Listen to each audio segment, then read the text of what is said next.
Hi students, today we are going to do a block diagram question. For this tomorrow's lecture is actually we have to do this block diagram question, and note that this notes is available in the Moodle under the block diagram chapter and the last example.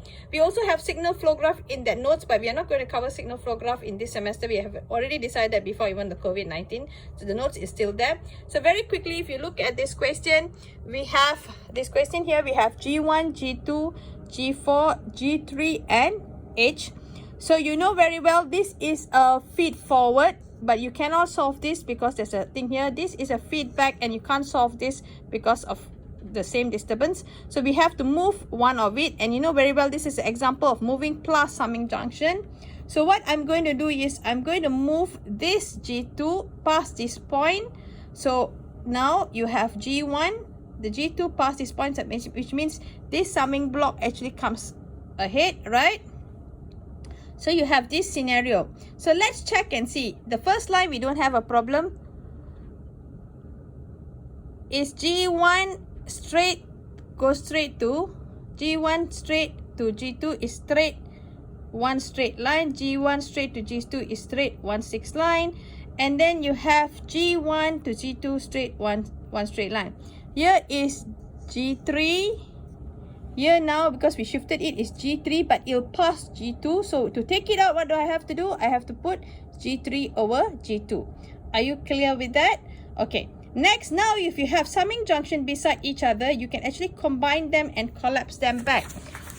Like this. You see the summing junction beside each other. I have A, I have B here. So this is A plus B. I have C, I have D here. So this part is A plus B. This part is C minus D. If I combine everything, C is actually A plus B. You get A plus B minus D. This same thing I can do is I can collapse this summing junction. As long as both of this is plus, we will give both plus, because feed forward cannot be minus. So we can collapse this where this becomes a plus. So this sign here changes according to this. If you have plus B, if you have plus B minus D, you follow plus B and minus D. So it becomes A plus B minus D. So this is exactly the same. Okay, so back to our question. I'm going to do only this part now. If you notice here, this part, I have this one G1, I have G3, G2, I have plus coming here, so I collapsed it. So this is plus. Then I have this feedback G2, G3, C.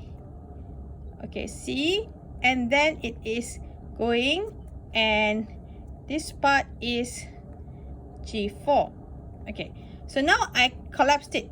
Can you see that? So now it looks like this part collapse and this. Now I can break it back. So when I break it back, I have G3, G3, G2, and G2 and G4. Because if you don't want to break it also, you can solve it. This is parallel, this is feedback. After this question is straightforward. You can solve parallel G3 over G2 plus, sorry, this is G3 plus over G2 plus G1. Okay, and then this is feedback, so G2 1 plus G2 G4, and this H. Now you can solve a normal block where this entire thing will be G and this feedback will be H.